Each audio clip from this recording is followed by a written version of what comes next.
Hello सभी को good afternoon. गर्मी बहुत तेजी से बढ़ रहा है। आज भी उस क्लासरूम में एक स्टूडेंट जो है बेहोश हो गई थी। कैसी है तबीयत आपकी? ठीक है, सुने फिर एक दिन हो गया था। पानी उनी पीते रहिए, खाते पीते रहिए सब लोग। कल एक क्वेश्चन था, थोड़ा सा वो रॉन्ग हो गया था, उसको ठीक कर लीजिएगा। जो रंपा विद्रोह था ना, ये रंपा विद्रोह का डेट उसमें गलत मेंशन था, उसको कर दिया 1922 से 24। 203 नंबर क्वेश्चन को देखिए ना।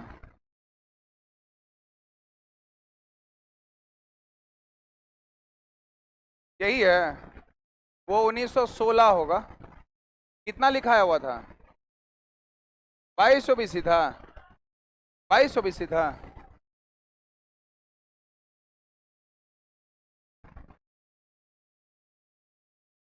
हाँ सही है। 16 में इसका नींव रखा गया था। और ये देखिए 1922 का रंपा विद्रोह, ये 16 22 था तब सही है। 22 है उसमें।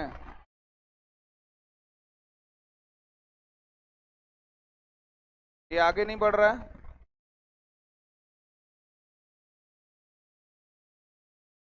ये आगे नहीं बढ़ रहा। सेव किए हैं?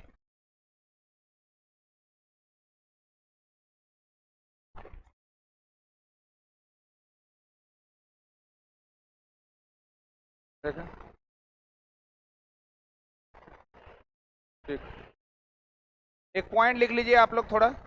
एससीईआरटी में जो था वही एससीईआरटी का, ये एक एससीईआरटी में गलत दिया हुआ था डेट, इसलिए उसको हम ठीक करके यहाँ पर जोड़ दिए हैं। लैंड होल्डर सोसाइटी हेडिंग देख के लिखिए उसमें। लैंड होल्डर सोसाइटी, बहुत सारा राजनीतिक दल का निर्माण होना शुरू हो गया था इस समय में, जो राष्ट्रीय चेतना का विकास करता। उसमें एक था land holder society. Land holder society important question है सारा। 1838 में इसका निर्माण हुआ था। 1838 में द्वारकानाथ टैगोर के द्वारा, लिख लीजिएगा। द्वारकानाथ टैगोर के द्वारा हुआ था। कहां पर हुआ था? Calcutta. Calcutta. Land holder society 1838, Dwarkanath Tagore, Calcutta में। लिख लिए? उसके बाद दूसरा पॉइंट फिर लिखिएगा। Bengal British Indian Association, SCERT में गलत दिया हुआ था, ईस्वी 19 समथिंग कुछ दिया था। 1851 कर दीजिए, राधाकांत देव के द्वारा। राधाकांत देव, कोलकाता। क्या दिक्कत है? राधाकांत देव, ये फिर क्वेश्चन बन जाएगा कि लैंड होल्डर सोसाइटी की स्थापना कौन किया था? द्वारकानाथ टैगोर। कहां पर हुआ था इसका स्थापना? कलकत्ता में हुआ था। कब हुआ था इसका स्थापना? 1838। ऐसे क्वेश्चन मैच करने देते हैं अक्सर। यहाँ से सारा राजनीतिक पार्टी या फिर जो है ये सारी सोसाइटी का नाम दे देगा, और दूसरी तरफ ईस्वी या फिर व्यक्ति का नाम या स्थान दे देगा। तीसरा लिखेगा east India association. East India association 1866, दादा भाई नौरोजी के द्वारा।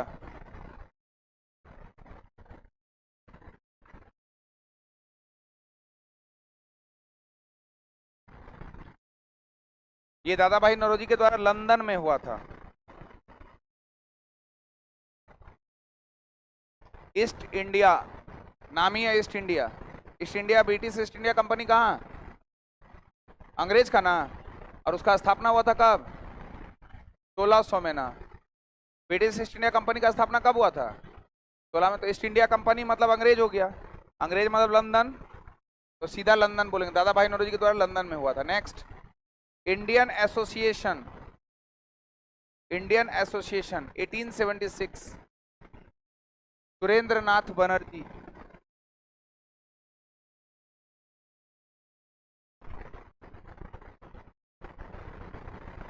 छूट गया क्या? कौन सा? किसका?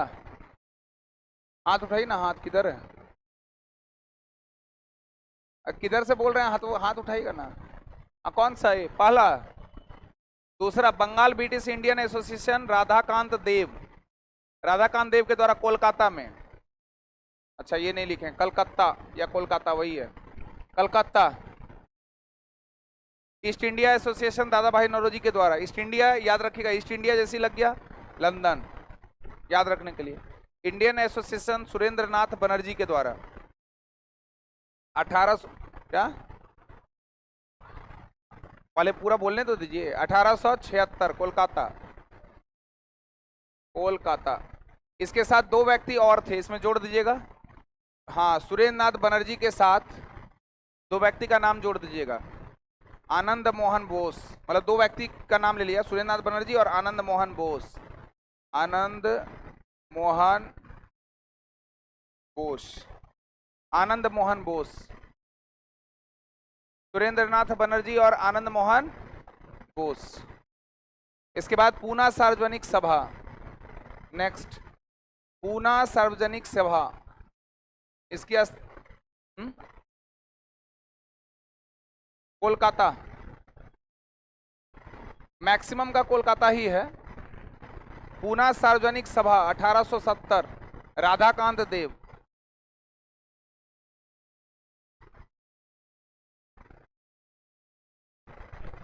राधाकांत देव 1851, उसमें उनका भी नाम आता है, महादेव गोविंद रानाडे का भी। ये 1870, 1870 राधाकांत देव। एक बार थोड़ा चेक कर लेते हैं, महादेव गोविंद रानाडे, एक मिनट।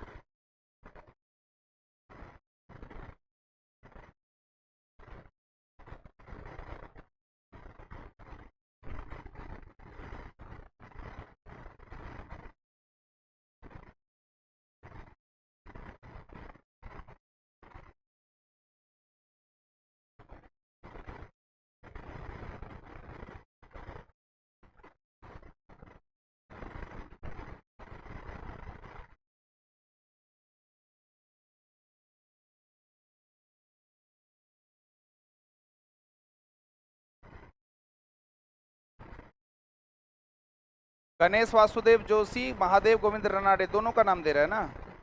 एक बार आप लोग भी चेक कर लीजिए तो थोड़ा।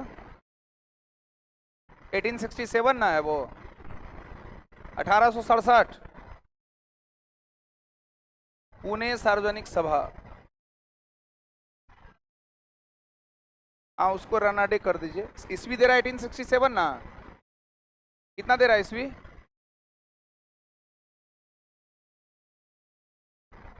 70 दे रहा है, इसमें 67 दे रहा है, लिख लीजिए। अच्छा उसमें लिखिए ना, महादेव गोविंद रानाडे कर दीजिए, 1870 ही, महादेव गोविंद रानाडे, इसको कर दीजिए महादेव गोविंद रानाडे। ठीक है, महादेव गोविंद, कहां पर हुआ था ये? रानाडे, नाम से स्पष्ट है पुणे का है, पूना सार्वजनिक सभा महादेव गोविंद रानाडे 1870। इसका लिखेगा Indian league 1875, Shishir Kumar Ghosh, Indian league, Shishir Kumar Ghosh, Shambhu चरण मुखर्जी, लिख दें शिशिर कुमार घोष, शिशिर कुमार घोष, शंभू चौधरी, शंभू, शिशिर कुमार घोष, शंभू चरण, दिख रहा है पीछे, नीचे हो जा रहा है क्या?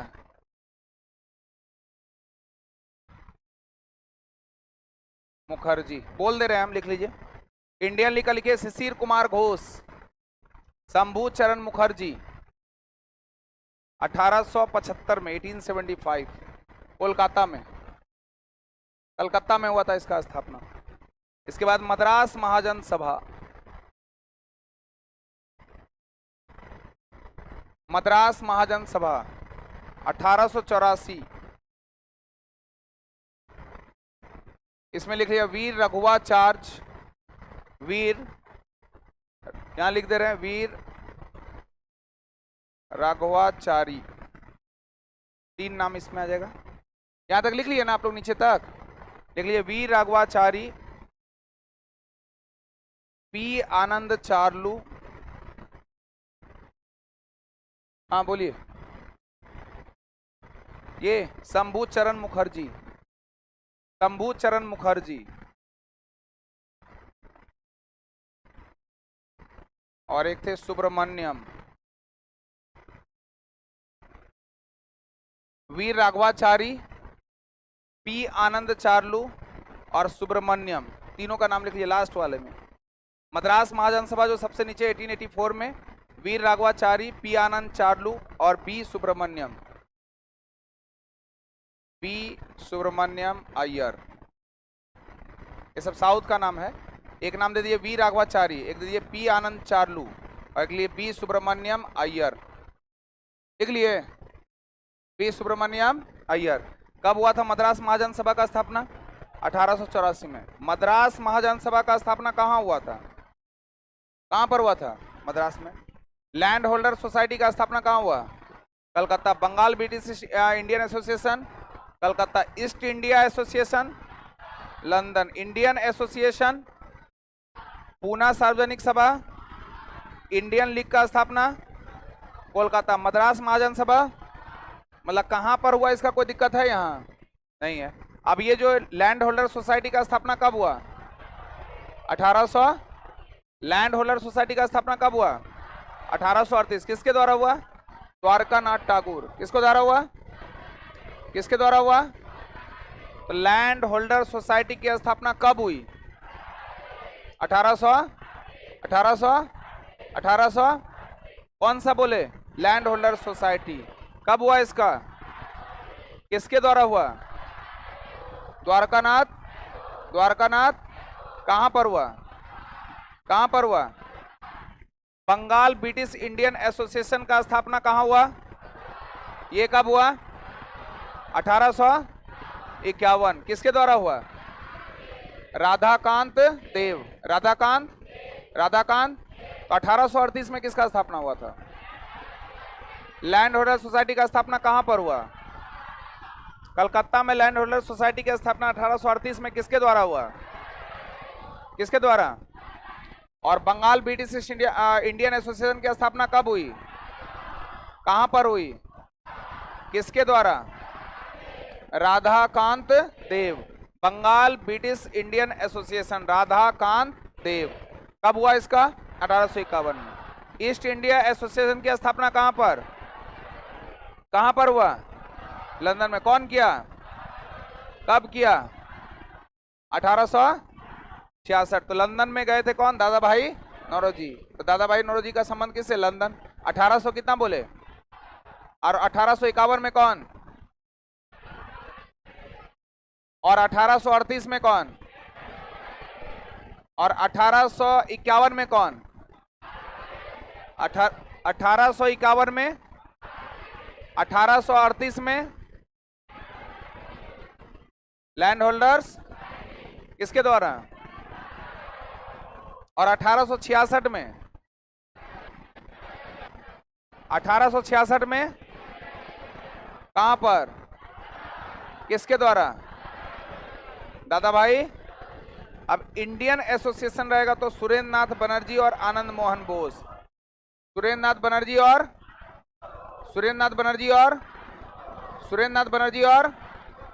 और ये कब हुआ था? 1866 में कौन?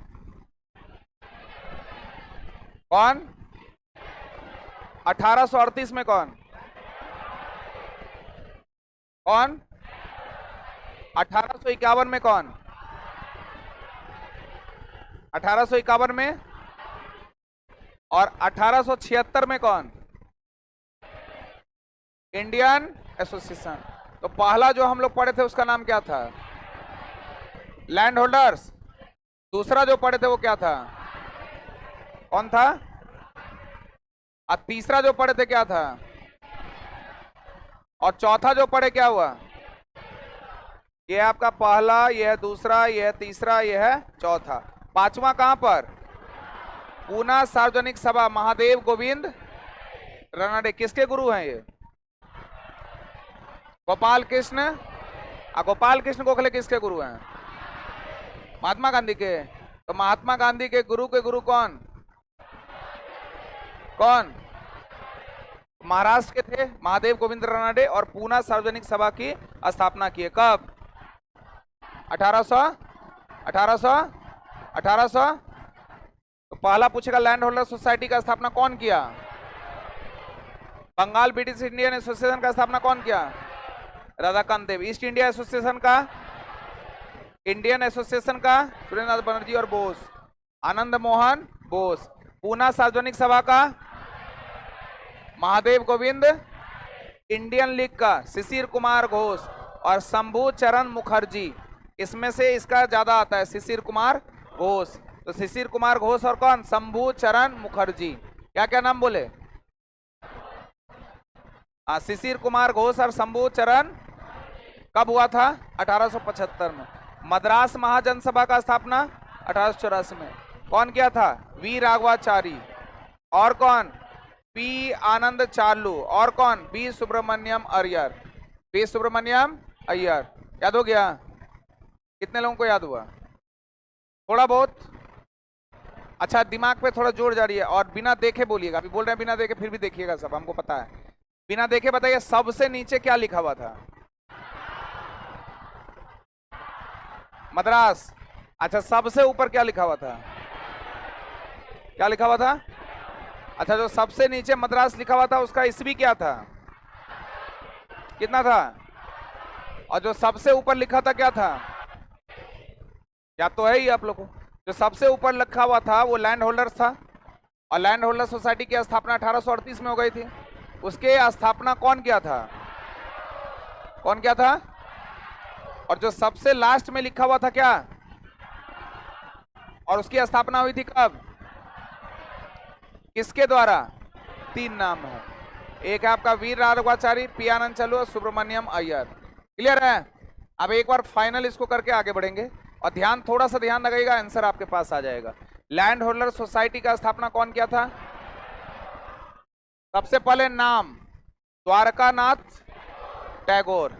बंगाल ब्रिटिश इंडियन एसोसिएशन की स्थापना राधाकांत देव।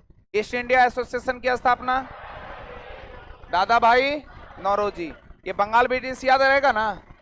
राधाकांत देव। इंडियन एसोसिएशन का सुरेंद्र नाथ बनर्जी और आनंद मोहन बोस। इंडियन एसोसिएशन सुरेंद्र नाथ बनर्जी और आनंद मोहन बोस। याद रहेगा? नहीं रहेगा तो बोलिएगा, उसका फिर दूसरा विकल्प सोचेंगे हम।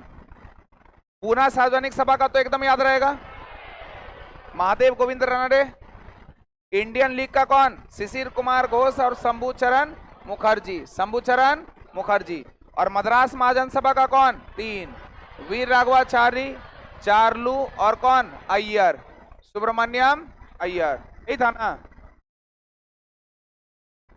देख लीजिए आप लोग, अच्छे से देख लीजिए, फिर पूछेंगे एक एक करके हम सबसे। पूछे एक एक करके पूछे सबसे, क्या सबसे मिला के पूछे। बताइए, लैंड होल्डर सोसाइटी की स्थापना कब हुई? सिर्फ आपको ईस्वी बताना है बस। Land holder society 1838। Bengal British Indian Association 1851। East India Association 1800। देख के लेकिन नहीं बोलिएगा, फायदा नहीं करे। Indian association 1800। पूना सार्वजनिक सभा 1800। Indian league 1875। मद्रास महाजन सभा 1800। अब हम बोलेंगे, आप लोग बताइएगा। राधाकांत देव के द्वारा किसका स्थापना किया गया था? Bengal British Indian Association. Dwarkanath Tagore के द्वारा कौन सा ऐसा संस्था था जिसकी स्थापना लंदन में की गई थी? East India association. अगर ईस्ट इंडिया एसोसिएशन की स्थापना लंदन में की गई थी तो लैंड होल्डर सोसाइटी कहाँ? मद्रास महाजन सभा कहाँ? ऐसे नाम रहता है, मद्रास प्रेसिडेंसी बोलते हैं उसको, है ना, मद्रास रियासत जो था वो।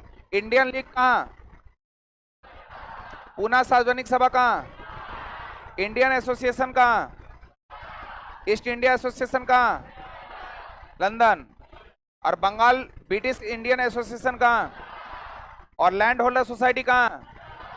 या स्थान में तो कोई दिक्कत है ही नहीं, पूना वाला पूना चल जाएगा, मद्रास वाला ईस्ट इंडिया कहाँ, अब बाद बाकी सब लपेट के कहाँ, इसमें तो कोई दिक्कत, किसी को कोई दिक्कत है?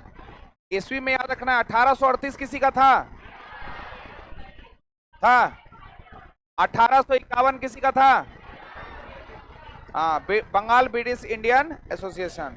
1866 किसी का था, east India association.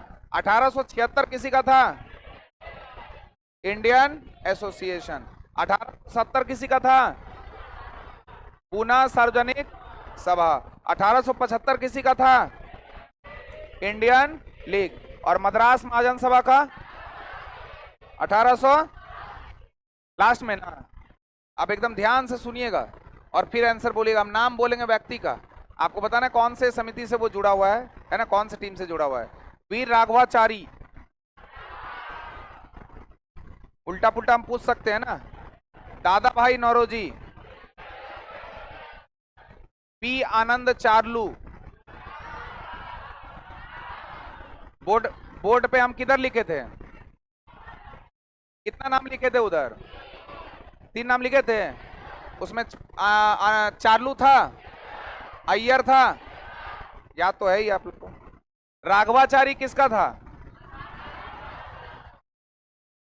Radhakant Dev, Bengal British Indian association, ठीक। सुरेंद्र नाथ बनर्जी और आनंद मोहन बोस, इंडियन एसोसिएशन। शिशिर कुमार घोष और शंभू चरण मुखर्जी, इंडियन। राघवाचारी, पी आनंद चार्लू, शंभू चरण मुखर्जी, इंडियन लीग। लगभग याद है, 1-2 बार और पढ़ेगा तो याद हो जाएगा। चलिए आगे बढ़े, लास्ट में पूछ लेंगे लैंड। अब उसी का क्वेश्चन यहाँ बनाएगा, वो आपका एससीईआरटी में वही लिखा हुआ था, कुछ गलत। एससीईआरटी में बहुत सारा एरर दिया हुआ, बहुत भयानक एरर है। लैंड होल्डर सोसाइटी की स्थापना कब हुई थी? तो आप लोग बताइए, किसके द्वारा? किसके द्वारा? कहां पर हुआ था? कोलकाता में। पूना सार्वजनिक सभा की स्थापना कब हुई थी? 1870 में। किसके द्वारा? महादेव गोविंद रनाडे। कहां पर हुआ था? कहां पर हुआ था? नेशनल कॉन्फ्रेंस नामक एक अखिल भारतीय एक संगठन का सम्मेलन कब और कहां बुलाया गया था? 1883 में कलकत्ता में। 1883 कलकत्ता।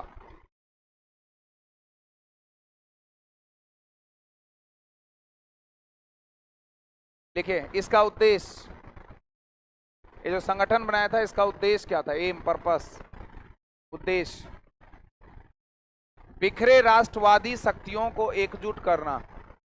बिखरे राष्ट्रवादी शक्तियों को, बिखरे राष्ट्रवादी शक्तियों को एकजुट करना।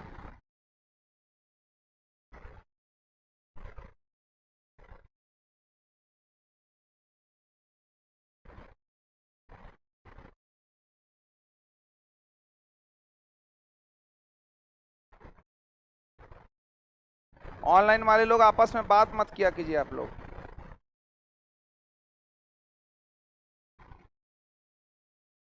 भाभी आप लोग से गुस्सा है, लिखें। चलिए आगे बढ़े। जो नेशनल कॉन्फ्रेंस नामक एक अखिल भारतीय संगठन का सम्मेलन रखा गया था, वो कब रखा गया था? 1883 में। कहां पर रखा गया था? कलकत्ता। उसका उद्देश्य क्या था? जो बिखरा राष्ट्रवादी शक्ति है उसको क्या करना? अगर पूछेगा इसका संबंध किस व्यक्ति से, तो लिख लीजिएगा आनंद मोहन बोस, तो लिख लीजिएगा इसका संबंध, सचिव थे ये, इसका संबंध डैश दे के लिखा सचिव, सचिव आनंद मोहन बोस, आनंद मोहन बोस से, सचिव आनंद मोहन बोस से। कहां पर हुआ था ये? कलकत्ता में। भारतीय राष्ट्रीय संघ की स्थापना किसने और कब किया? Allan Octavian Hume 1884। क्योंकि ये भारतीय राष्ट्रीय संघ है सर, 85 नहीं होगा, एक संघ है ना। अब ये संघ का नाम दादा भाई नौरोजी क्या कर देंगे? चेंज करेंगे, तब आएगा 1885 में भारतीय राष्ट्रीय कांग्रेस। भारतीय राष्ट्रीय कांग्रेस से पहले एक्चुअल में इसका नाम क्या है? भारतीय राष्ट्रीय संघ है। तो भारतीय राष्ट्रीय संघ की स्थापना किसने की और कब किया? तो एलन ऑक्टोवन ह्यूम के द्वारा हुआ था। कब? 1884 में, 1884 में। एक शब्द लिख लिया, कांग्रेस शब्द। तो भारतीय राष्ट्रीय कांग्रेस आए ना, ठीक है। कांग्रेस शब्द उत्तरी अमेरिका के इतिहास से लिया गया है। कांग्रेस शब्द उत्तरी अमेरिका के इतिहास से लिया गया है। कांग्रेस शब्द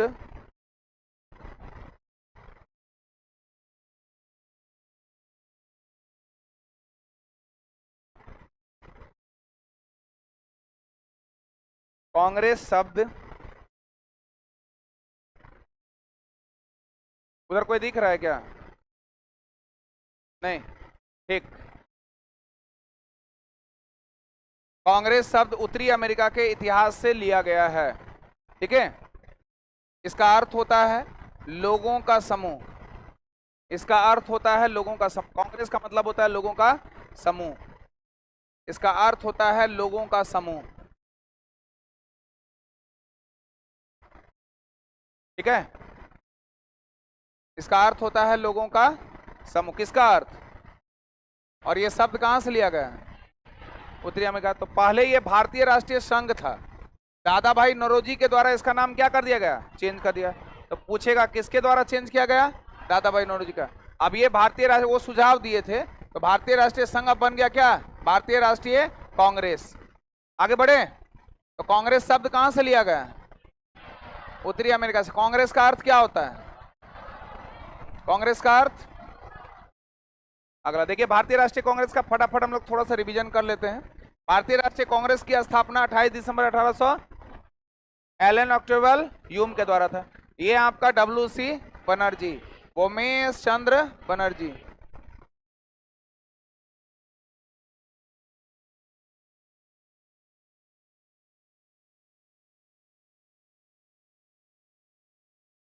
जितने भी ऑनलाइन वाले लोग हैं जो आपस में भाभी भौजाई जो कर रहे हैं, सबका नंबर ब्लॉक किया जाए तुरंत। चलिए, 1885 में हो गया था। दूसरा कब हुआ? 1886। तीसरा कब हुआ? 1887। चौथा कब हुआ? 1888। पहला में थे कौन? उमेश चंद्र बनर्जी। दूसरे में थे कौन? दादा भाई नौरोजी। तीसरे में थे कौन? बदरुद्दीन तैयब जी। चौथे में थे कौन? तो पहला में कौन? उमेश चंद्र बनर्जी। दूसरा में कौन? दूसरा में दादा भाई नौरोजी। तीसरा में बदरुद्दीन तैयब जी। और चौथा में, तो इसमें पूछेगा पहला कहां हुआ? बॉम्बे। दूसरा कलकत्ता। तीसरा और चौथा इलाहाबाद।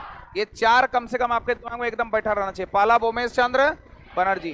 पूछेगा कि भारतीय राष्ट्रीय कांग्रेस की स्थापना कब हुई थी? तो 28 दिसंबर 1885। और संस्थापक थे Elon Octavian Hume. Elon Octavian Hume ये ब्रिटिश अधिकारी थे, लेकिन रिटायर कर गए थे, सेवानिवृत्त जिसको बोलते हैं, एलन ऑक्टोवन ह्यूम। और इन्होंने ही भारतीय राष्ट्रीय संघ का निर्माण किया था 1884।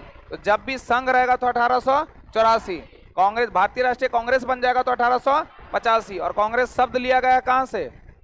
उत्तरी अमेरिका से, जिसका मतलब क्या होता है? लोगों का समूह। अगर पूछेगा प्रथम पारसी अध्यक्ष कौन था? दादा भाई नौरोजी। प्रथम पारसी अध्यक्ष कौन? प्रथम मुस्लिम अध्यक्ष कौन?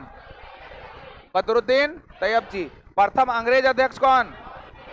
George Yule. प्रथम यूरोपीय अध्यक्ष कौन? George Yule. पहला कहां हुआ था?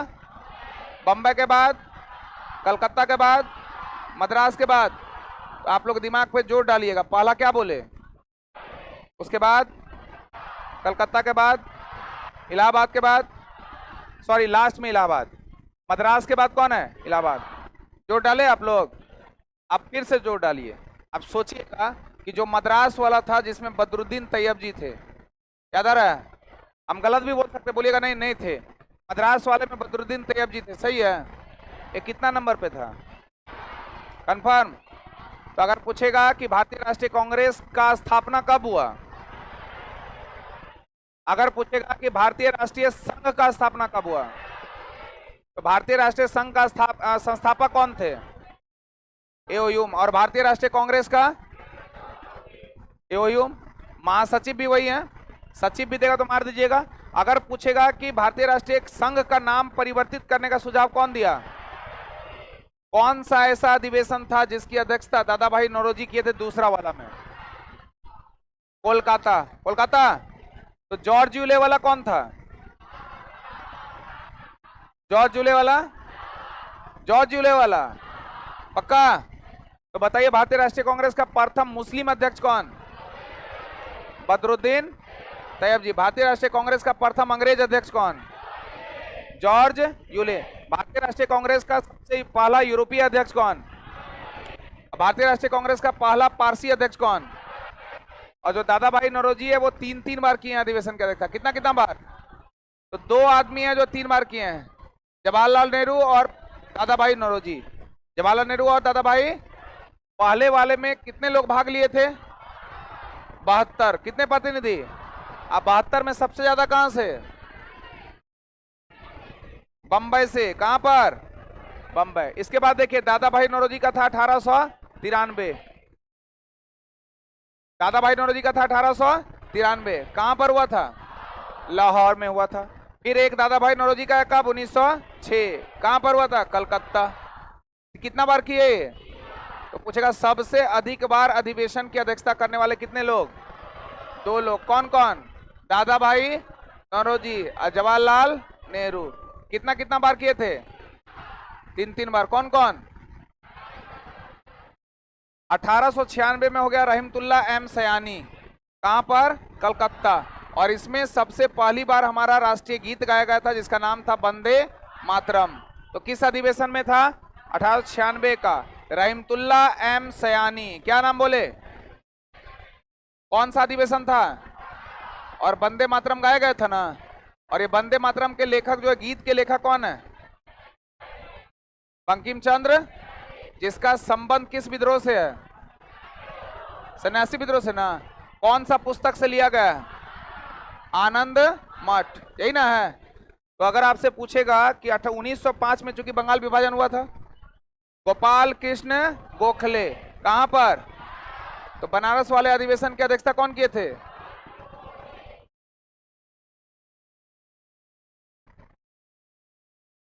क्या चीज? वंदे मातरम पत्रिका या गीत कब लिखा गया था, याद है?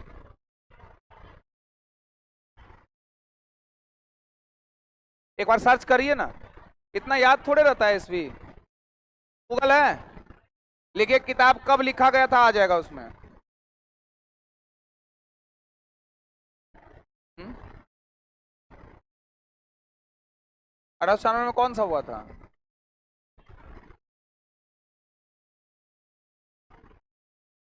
क्या चाहिए?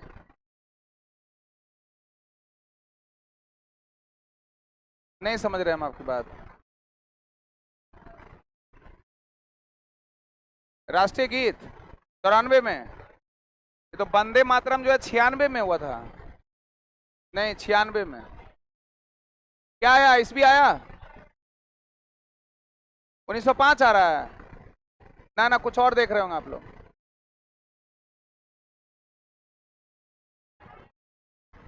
पत्रिका होगा वो, पत्रिका होगा वो। हाँ वही तो बोले, समाचार पत्र होगा वो, पत्रिका होगा, पत्रिका। वंदे मातरम जो गीत है ना, वो कब लिखा गया है, वो सब तो हम लोग कर लिए चर्चा। कब लिखा मिला? अच्छा हम खोज के रखेंगे अगले क्लास में। अच्छा कब लिखा गया था अगले क्लास में आप लोग भी खोज के आएगा, होमवर्क। अब हल्ला नहीं करिए। किसी को मिला? हाँ बोलिए, कितना मिला? 1875। 1875। 1875 में लिखा गया था, यही मिला है। 75 ना?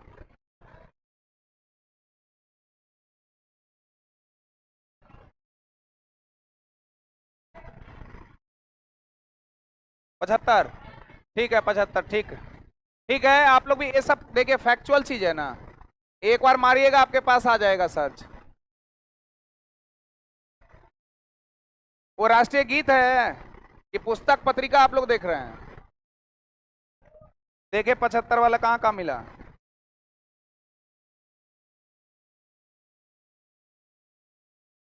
ठीक है 75 है, गीत है। अच्छा इसको हम देख लेंगे, रहने दीजिए ना, आगे बढ़े।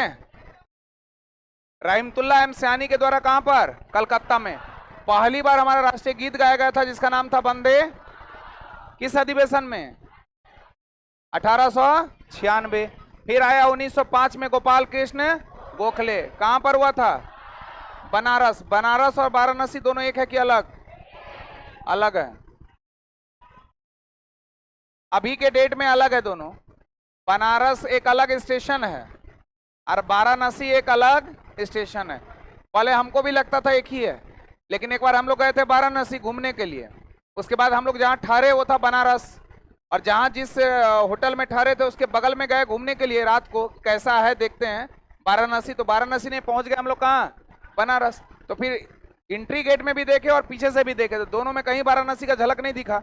वाराणसी एक अलग तरह का दिख रहा था, अब बनारस अलग तरह का। हम बोले दोनों में गड़बड़ कैसे हो गया? फिर हम लोग बोले आगे निकल के देखते, उस पार से शायद दिख रहा होगा वही। फिर उस पार से भी हम लोग निकले तो भी नहीं दिखा। तब समझ में आया कि बनारस क्या है? अलग है, और वाराणसी क्या है?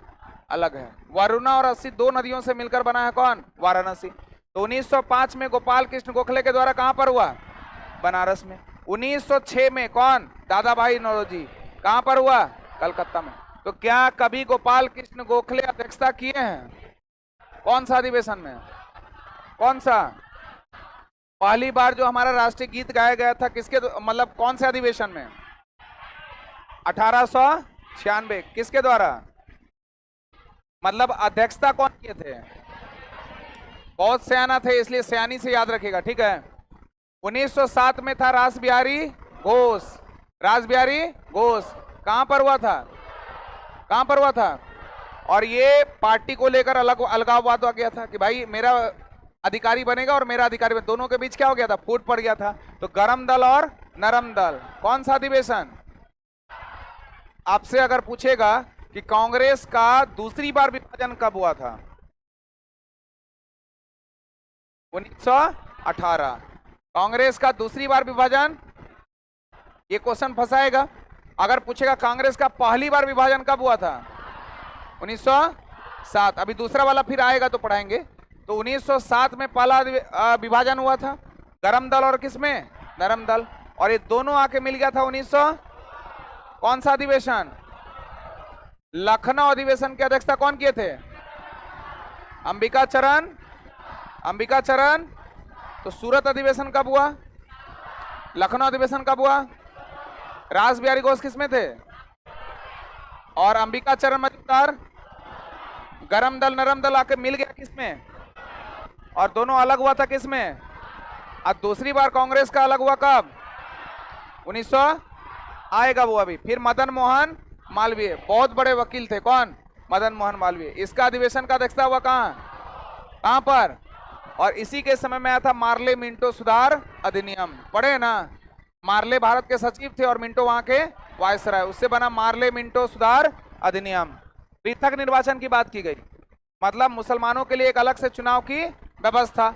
और ये देखिए आप 1857 में 1857 की क्रांति जो हुई थी, इसके पहले का मामला कुछ और था, लेकिन जैसे ही 1857 की क्रांति हो गई, इसमें क्या फायदा हुआ कि हिंदू और मुसलमान दोनों एक साथ थे कि अलग अलग? और ये दोनों एक साथ जब आए तो अंग्रेज का हालत क्या हो गया? खराब। अंग्रेज को लगने लगा कि ये तो बड़ा दिक्कत है, ये राष्ट्रवाद जो है दोनों मिल रहा है, बंगाल और ये दोनों का जो क्षेत्र है पूर्वी और पश्चिमी क्षेत्र, दोनों आपस में क्या कर रहा है? मिल रहा है। इसी जो मिलन है, इसको मिलन को क्या कर दो? तोड़ दो। इसलिए इन्होंने एक थ्योरी निकाला था जो कर्जन के समय में था, 1899 से 1905। कर्जन का ड्यूरेशन कब से कब तक है? इनका एक आया था, बोला इसको डिवाइड एंड रूल, यानी फूट डालो और क्या करो, फूट डालो और राज करो। अब यहां पर क्या हुआ कि ये बोलने लगा कि कांग्रेस जो संस्था है ना, वो सिर्फ हिंदुओं की संस्था है। अगर भारत आजाद भी हो जाएगा तो किसके लिए प्रायोरिटी देगा?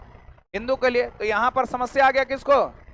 मुसलमानों को। उनको लगने लगा तब तो दिक्कत है, तो वो अपना मांग करना शुरू कर दिया। और ये इसके पीछे कारण था कौन? ब्रिटिश। तो 1857 के बाद इन लोगों का आंख खुल गया, अंग्रेजों का। ये लोग समझ गया कि अगर ये लोग मिल के काम करेगा तो हमारा वाट लगा देगा। इन लोग को मिलने देना ही नहीं है, कहीं ना कहीं से इन लोग को लड़ा देना है। अब लड़ाने के लिए क्या करेगा? जैसे आपको बोलेंगे आपस में आप लोग लड़िएगा, नहीं। अगर आप लोग को साइड से बोलेंगे 5-5 करोड़ सबको अकाउंट में दे देंगे, लड़िएगा कि नहीं? हाँ लड़ेंगे, होगा कि नहीं? तुरंत लड़ना शुरू हो जाएगा। 5 करोड़ हो सकता है मायने रहे, 5 करोड़ मायने नहीं रखता, बोलेंगे 20 करोड़ देंगे, बोलो हाँ लड़ जाएंगे, ठीक है कोई दिक्कत नहीं, मायने रखता है। लड़ाई होगा कि नहीं? बोल ही नहीं रहे। तो ये 1857 की क्रांति के बाद अंग्रेज लोग इस चीज को समझ गए थे कि इन दोनों के बीच राष्ट्रवाद आने वाला है। उस राष्ट्रवाद को खत्म करने के लिए बंगाल विभाजन लाए, जो 1905। बंगाल विभाजन कब हुआ था? बंगाल विभाजन का एकमात्र कारण था राष्ट्रवादी चीजों को अलग करना। जो बीच में हिंदू मुस्लिम एक साथ हुए थे उसको क्या करना? अलग करना। ये आ गया क्या? बंगाल विभाजन 1905। अब बंगाल विभाजन रद्द हुआ था 1911, और इसकी पुष्टि किया फिर आगे बढ़कर 1906 में मुस्लिम लीग की स्थापना। बोला कि बंगाल विभाजन तो कर दिया, लेकिन अब यहां पर एक ही संस्था था जो काम कर रहा था, वो था 1885 में बना हुआ भारतीय राष्ट्रीय कांग्रेस। तो हिंदुओं की संस्था है ना, मुस्लिम का संस्था थोड़े। ऐसा लोग अफवाह फैला रहे हैं कि ये किसकी संस्था है? हिंदुओं की। मुस्लिम इसमें है नहीं, तो मुस्लिम के लिए अलग से पार्टी बनाइए। और अलग से पार्टी बना दिया कौन? मुस्लिम लीग। 1906 ढाका में सलीमुल्लाह खान। पहले तो शिष्टमंडल भेजा गया था आगा खान के नेतृत्व में, लेकिन मुख्य रूप से अगर पूछेगा कि वो उसके संस्थापक कौन थे तो बोलिएगा सलीमुल्लाह।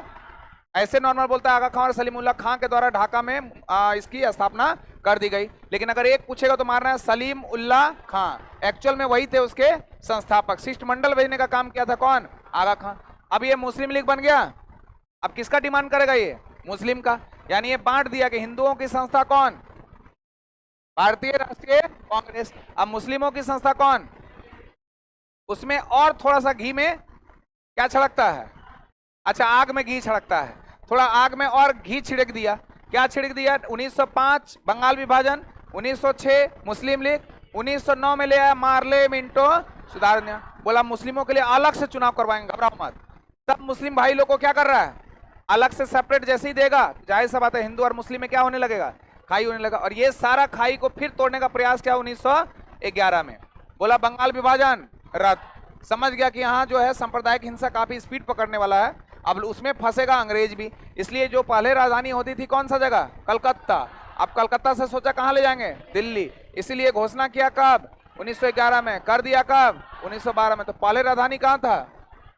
1912 से पहले राजधानी क्या था? 1912 के बाद राजधानी क्या हो गया? समझ में आया? तो बंगाल विभाजन रद्द कब हुआ? अब बंगाल विभाजन कब हुआ? 1900 कर्जन के समय ना, और रद्द हुआ था हार्डिंग के समय में ना। मार्ले मिंटो सुधार कब आया? 1909। मुस्लिम लीग 1900 कौन किया स्थापना? कहां पर किया? कहां किया? तो 1907 का सूरत अधिवेशन हम लोग पढ़े, दोनों भाग में क्या हो गया? बढ़ गया। 1916 में दोनों आगे क्या हो गया? मिल गया। फिर हम लोग पढ़े मदन मोहन मालवीय, कहां पर? लाहौर में, 1909। इसी में आया था मार्ले मिंटो सुधार अधिनियम। फिर एक थे बिशन नारायण धर, क्या नाम बोले? वहां था सयानी और यहां पर है धर। वहां पर था सयानी और यहां पर है धर। वो सयानी के समय में आया था वंदे मातरम गीत। वंदे मातरम समाचार पत्रिका भी है, वंदे मातरम पुस्तक भी है, वंदे मातरम जो है आपका राष्ट्रीय गीत भी है। सबका अलग अलग है, जिसमें 2-3 का नाम आता है। अरविंद घोष का नाम आएगा, मैडम भिकाजी रुस्तम कामा का नाम आएगा, और बंकिम चंद्र चटर्जी का नाम आएगा। तीनों अलग अलग चीज है, याद रखिएगा। तो बिशन नारायण क्या बोले? धर। और जब धर आएगा तो याद रखिएगा ये कहां पर हुआ था? कलकत्ता में। और पहली बार इसी अधिवेशन में जन गण मन गाया गया था। तो हमारा राष्ट्रीय गीत क्या है? वंदे मातरम। राष्ट्रीय गान क्या है? नेशनल सॉन्ग क्या है? नेशनल सॉन्ग जन गण मन है, नेशनल सॉन्ग है वंदे, और नेशनल एंथम क्या है? स्टूडेंट बहुत सारे लोग गड़बड़ा जाते हैं इसमें। पहले उसको बोलवा दीजिए कि राष्ट्रीय गान, तो बोलेगा जन गण मन, राष्ट्रीय गीत तो वंदे मातरम, फिर उसको बोले नेशनल सॉन्ग, तो बोला अभी ना बोले जन गण मन, गड़बड़ा गया। राष्ट्रीय सॉन्ग जो है आपका, अगर सॉन्ग पूछेगा तो क्या हो जाएगा, और एंथम पूछेगा तो।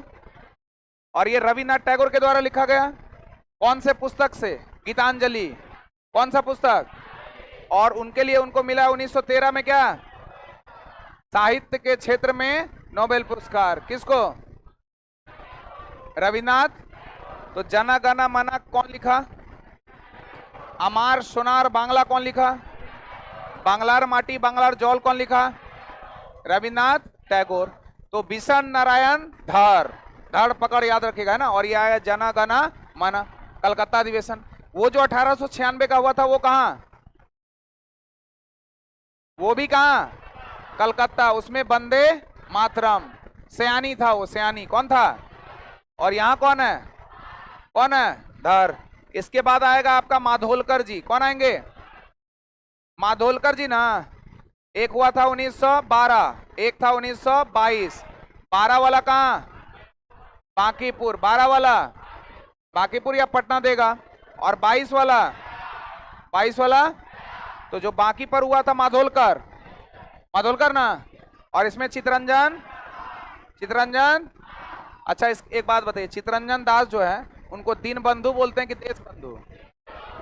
बहुत सारा लोग वहां कंफ्यूज करते हैं ना। देश बंधु चितरंजन, देश बंधु चितरंजन। कौन सा अधिवेशन में? 1922 में। पानी पीते रहिए आप, पानी पीते रहना। इनको ही नहीं, सभी को पीते रहना है।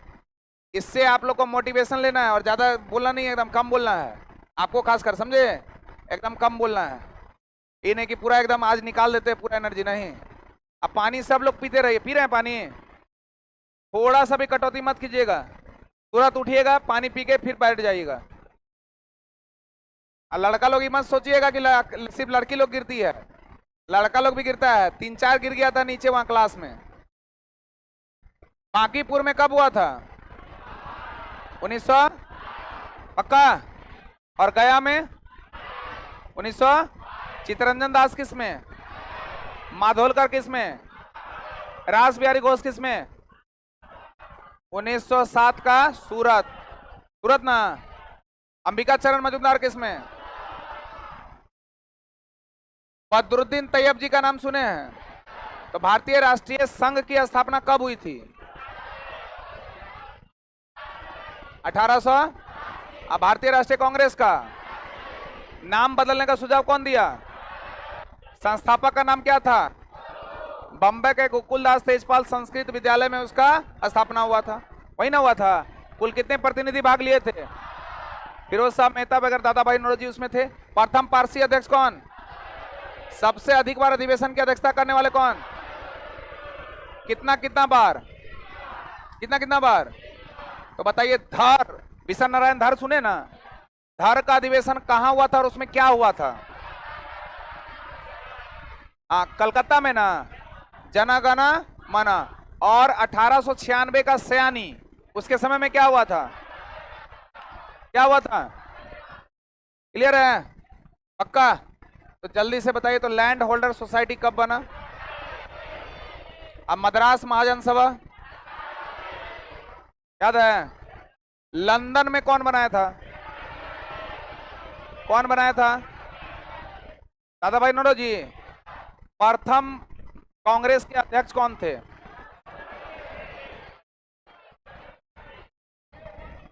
प्रथम कांग्रेस के अध्यक्ष कौन थे? उमेश चंद्र बनर्जी। अब प्रथम मुस्लिम अध्यक्ष? बदरुद्दीन तैयब जी। प्रथम पारसी अध्यक्ष? आज की सभा यहीं पर समाप्त।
चलिए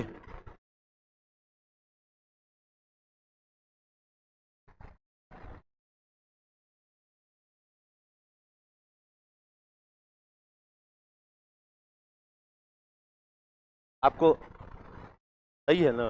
कंफर्ट है ना? कंफर्ट नहीं है?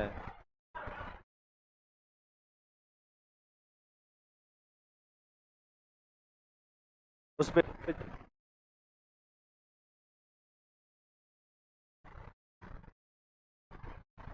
लाइट ऑफ, उस पे चलिए ना।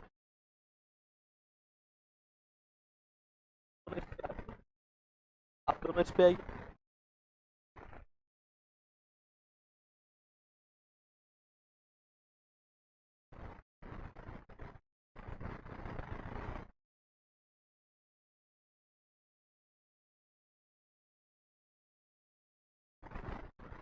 चलिए होता है, करें स्टार्ट करें। लगता है कि आप लोग का समाप्ति है।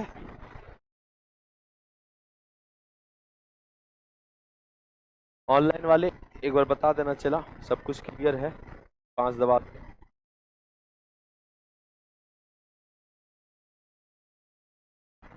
कितना नंबर पे थे हम लोग? 100 117 हो गया? नहीं हुआ?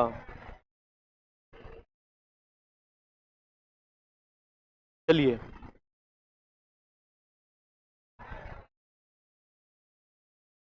यही होगा ना? ठीक। देखिए कि नेपाली जनता की प्रतिक्रिया से राजनीतिक संकट का समाधान कैसे हुआ। पहले इसको लिखिए तब समझाते हैं। इसको लिखिए, नेपाली जनता की प्रतिक्रिया से राजनीतिक संकट का समाधान कैसे हुआ।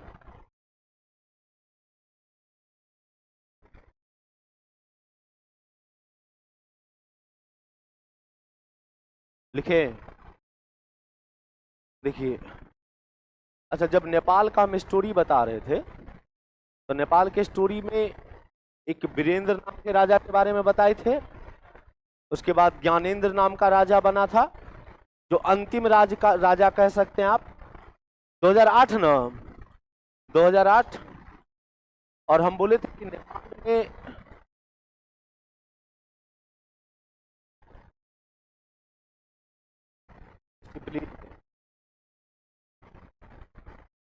डिसिप्लिन में रहिएगा तो आपके लिए भी अच्छा, मेरे लिए भी अच्छा। नहीं रहिएगा, मेरे लिए तो अच्छे रहेगा लेकिन आपके लिए अच्छा नहीं रहेगा। आगे बढ़े तो हम बोले थे कि 2006 में तुम्हारा नेपाल में एक सिविल वॉर स्टार्ट हुआ था, एक गृह युद्ध स्टार्ट हुआ था। कहा जाता है कि ज्ञानेंद्र को बाद में झुकना पड़ा और एक हुआ था नेपाल के लोगों के।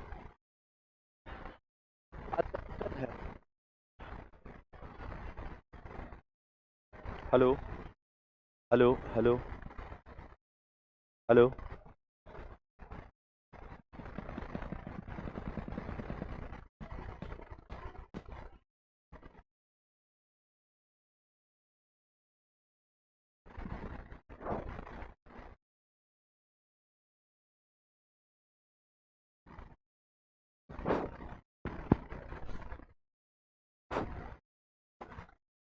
हेलो।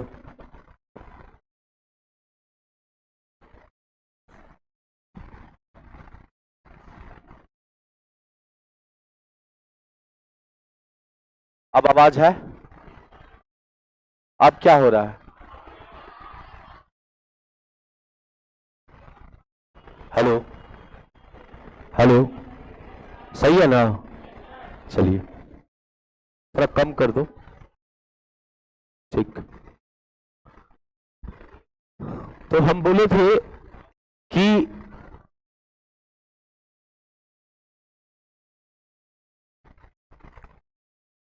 अब सही है। अब यदि कोई बोला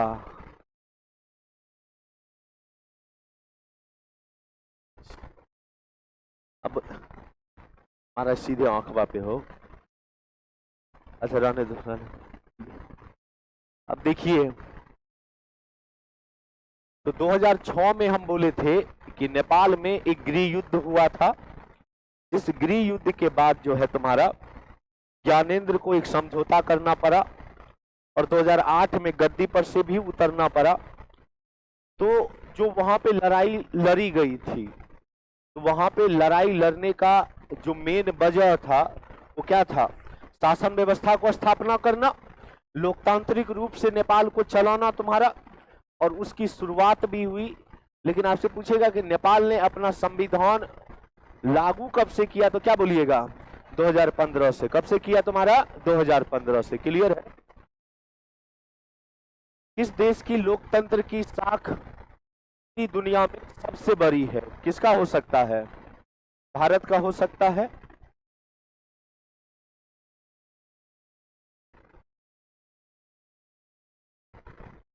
तबीयत सही है अब? है? काहेला आ रही है अभी?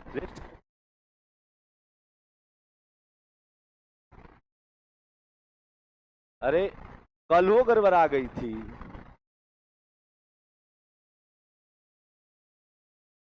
चलिए, अब हम चर्चा किए तो आप लोग भी चर्चा करिए। हम किए ना। अब देखिए, विश्व का सबसे पहला लिखित संविधान कहां आया था? कहां आया था? अमेरिका में। लेकिन विश्व का जो सबसे बड़ा लिखित संविधान है वो किसका है? भारत का है तुम्हारा। विश्व के कई ऐसे देश हैं जिस देश के स्रोत को भारत के संविधान ने अपनाया। हाँ, हूबहू नहीं उतारवाया गया।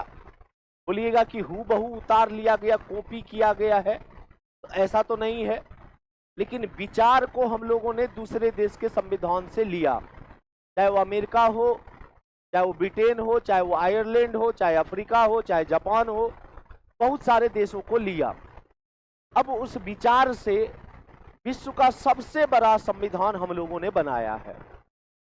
और देखिए कि लोकतंत्र का जब बात आता है और जब कोई देश संविधान के अनुसार चले, यानी बोले तो कॉन्स्टिट्यूशन के अकॉर्डिंग चले, तो कॉन्स्टिट्यूशन के अकॉर्डिंग चलेगा, यानी संविधान के अकॉर्डिंग चलेगा, तो संविधान में जो भी बातें कही गई है या लोकतंत्र के जो भी मूल्य है, लोकतंत्र के बहुत सारे मूल्य हैं। जैसे हमारे प्रस्तावना से ही लोकतंत्र का मूल्य पता चल जाएगा आप लोगों को। पहला ही शब्द कहता है कि we the people of India, हम भारत के लोग भारत को कैसा बनाना चाहते हैं? एक संपूर्ण प्रभुत्व बनाना चाहते हैं, एक समाजवादी बनाना चाहते हैं, एक पंथ निरपेक्ष बनाना चाहते हैं, एक लोकतांत्रिक रूप से देश को बनाना चाहते हैं, एक गणराज्य बनाना चाहते हैं, और इस पूरे भारत के जितने भी नागरिक हैं उसको हम लोगों ने न्याय दिया। न्याय भी एक प्रकार से दिया या तीन प्रकार से दिया। एक सामाजिक न्याय का बात है, एक आर्थिक न्याय का बात है, और एक राजनीतिक न्याय का बात है। स्वतंत्रता ही दिए तो एक स्वतंत्रता नहीं, कितना स्वतंत्रता दिए।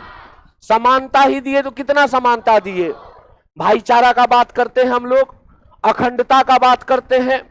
संविधान ओरिजिनल प्रस्तावना में अखंडता शब्द नहीं था, लेकिन 42वां संविधान संशोधन 1976 के द्वारा 3 शब्द जोड़ा गया था, एक समाजवादी, एक पंथ निरपेक्ष और तीसरा अखंडता।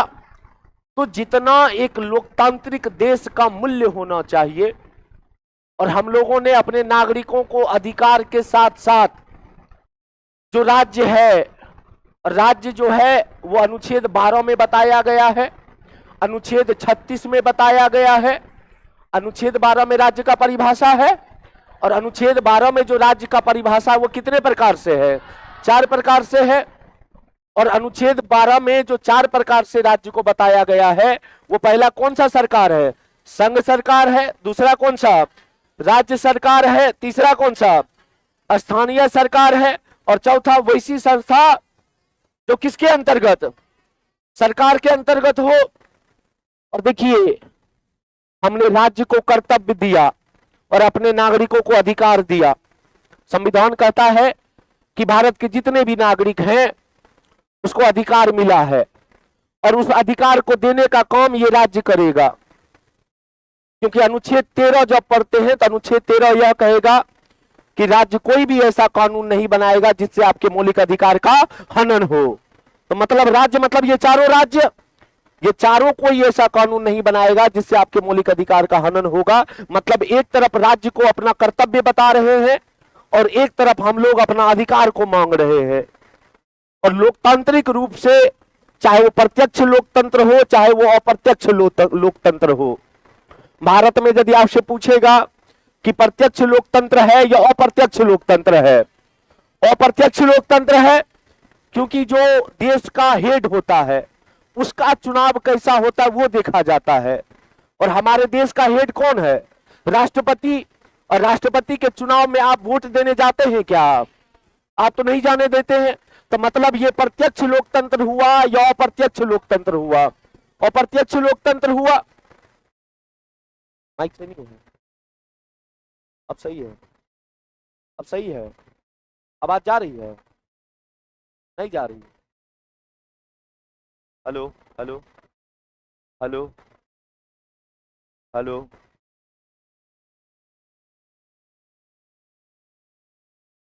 चलिए, आवाज नहीं जा रही, ठीक है। अब ध्यान से समझिए। तो हम बोले भारत में कैसा लोकतंत्र है? कैसा लोकतंत्र है? अप्रत्यक्ष। लेकिन देश की शासन व्यवस्था में एक लोकतंत्र आप और दिखिएगा, वो प्रत्यक्ष लोकतंत्र भी आपको देखने को मिलेगा। जैसे भारत में प्रत्यक्ष लोकतंत्र आपको लोकसभा में देखने को मिलेगा, राज्य विधानसभा में देखने को मिलेगा, इवन स्थानीय सरकार में भी देखने को मिलेगा। आपने पंचायत में मुखिया को वोट दिया कि नहीं दिया? तो मतलब अप्रत्यक्ष हुआ या प्रत्यक्ष हुआ? प्रत्यक्ष हुआ। तो चाहे वो अप्रत्यक्ष रूप से हो और चाहे वो प्रत्यक्ष रूप से हो, देश जो है वो देश एक लोकतांत्रिक तरीके से चलेगा। और इसका जो सबसे बेहतरीन उदाहरण है वो हमारा भारत है और भारत का संविधान है। समझ आ गया? इसीलिए कहे थे अटल बिहारी वाजपेयी ने कि हम रहे या ना रहे, यह देश रहना चाहिए। मतलब समझ आ रहा है? पार्टियां बनेगी, पार्टियां बिगड़ेगी भी, लेकिन ये देश का अंत कभी नहीं होगा। ये देश रहेगा ही रहेगा। और ये जो देश चलेगा वो किस व्यवस्था से चलेगा? लोकतंत्र व्यवस्था से। और उसका सबसे महत्वपूर्ण उदाहरण कौन सा? भारत। क्लियर है? कोई दिक्कत नहीं।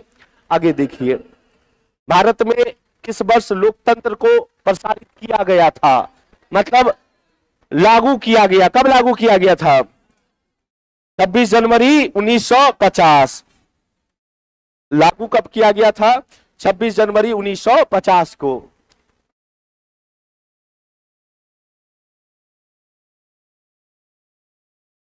लेकिन आपसे पूछेगा कि एक लोकतांत्रिक संविधान को, यानी भारत के लोकतांत्रिक संविधान को अपनाया कब गया था? तब क्या बोलिएगा?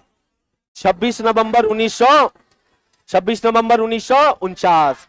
इसीलिए प्रस्तावना में डेट 26 जनवरी है या 26 नवंबर है? 26 नवंबर है। इसीलिए 26 नवंबर को हम लोग संविधान दिवस भी मनाते हैं। तो जब अपनाया गया था तो वो 26 नवंबर 1949 था, और जब लागू हुआ तो कब हुआ था? 26 जनवरी 1950। इसका ऐतिहासिक कारण है कि 26 जनवरी 1950 को ही तुम्हारा इसको लागू क्यों किया गया? क्योंकि इसी दिन कहा जाता है कि 26 जनवरी 1930 को हम लोगों ने अपना पहला स्वतंत्रता दिवस मनाया था रावी नदी के तट पर, और वो झंडा तुम्हारा जवाहरलाल नेहरू के नेतृत्व में फहराया गया था। और इसी डेट को हम लोगों ने सोच ही लिया था कि बाद में जो है तुम्हारा 26 जनवरी 1950 को जो है हम लोग अपने संविधान को लागू करेंगे। कोई दिक्कत नहीं है तुम्हारा।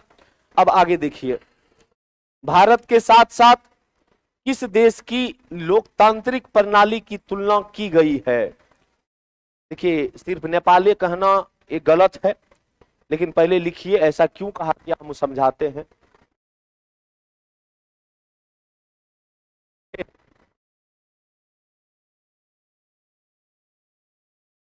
एक नाम हम बताए थे, वो नाम था गिरिजा प्रसाद कोइरेला का। वही मनीषा कोइरेला जो है तुम्हारा, याद आ रहा है?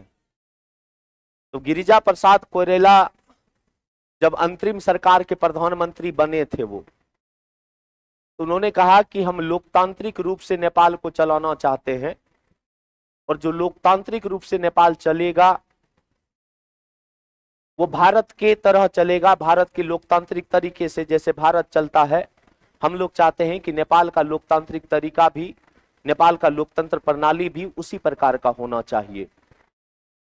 और कहा जाता है कि बाद में यही मांग जो गृह युद्ध से निकले हुए लोग थे, जो नेपाल की अलग अलग लोकतांत्रिक पार्टियां थी, सभी पार्टियों ने यही बात रखा राजा ज्ञानेंद्र के पास भी, कि जिस प्रकार भारत में लोकतंत्र प्रणाली चलती है वही लोकतंत्र प्रणाली को हम लोग नेपाल में भी लागू करना चाहते हैं। उसी हिसाब से हम नेपाल के लोगों को अधिकार देना चाहते हैं, उसी हिसाब से हम लोग नेपाल के सरकार का कर्तव्य बनाना चाहते हैं। यानी कार्यपालिका हो, चाहे विधायिका हो, चाहे न्यायपालिका हो, चाहे अधिकार हो, चाहे कर्तव्य हो, हर चीज जो है हम एक लोकतांत्रिक ढंग से चलाएंगे, और जो वो लोकतांत्रिक ढंग का तरीका होगा वो कहीं ना कहीं भारतीय तरीका होगा, भारत के संवैधानिक प्रणाली के तरीके से हम लोग चलाना चाहते हैं। इसलिए यहाँ पे जो लिखा गया है कि भारत के साथ साथ किस देश की लोकतांत्रिक प्रणाली की तुलना की गई थी, तो तुम्हारा किसका किया गया था? नेपाल के द्वारा किया गया था। कोई दिक्कत नहीं है तुम्हारा। आगे देखिए, लोकतंत्र का प्रमुख सिद्धांत क्या है? जनता के द्वारा, जनता के लिए सरकार। ऐसे हालांकि जनता का, जनता के लिए और जनता के द्वारा, ये कथन किसका है? अब्राहम कौन थे? अमेरिका के, चलिए ठीक, अमेरिका का पहला राष्ट्रपति कौन था? George Washington. चलिए ठीक, कब बने थे? हाँ, लिखिए ये,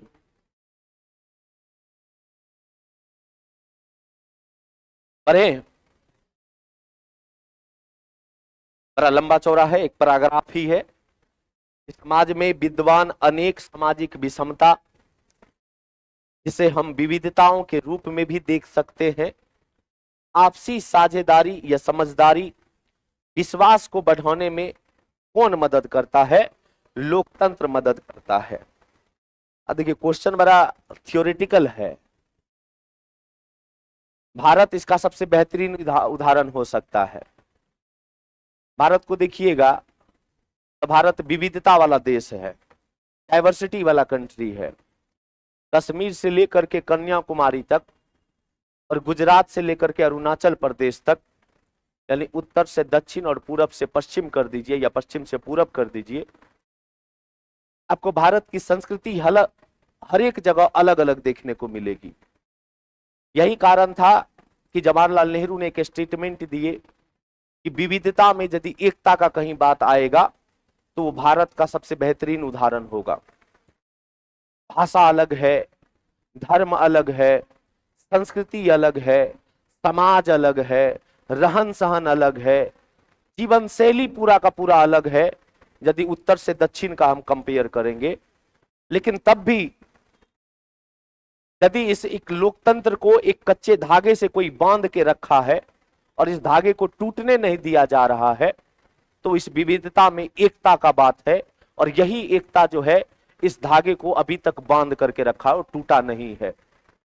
भले हम भाषा के आधार पे लड़ ले, भले हम जाति के आधार पे लड़ ले, भले हम धर्म के नाम पे लड़ ले, वर्ग के नाम पे लड़ ले, लिंग के यानी सेक्स के आधार पे लड़ ले, लेकिन जब संपूर्ण भारत का बात आएगा तो संपूर्ण भारत में धर्म भी एक हो जाएगा, भाषा भी एक हो जाएगा, जाति भी एक हो जाएंगे, समुदाय भी एक हो जाएंगे, वर्ग भी एक हो जाएंगे, और यही चीज जो है वो भारत को एक अनोखा देश बनाता है, भारत को एक यूनिक पिक्चर में लाता है तुम्हारा।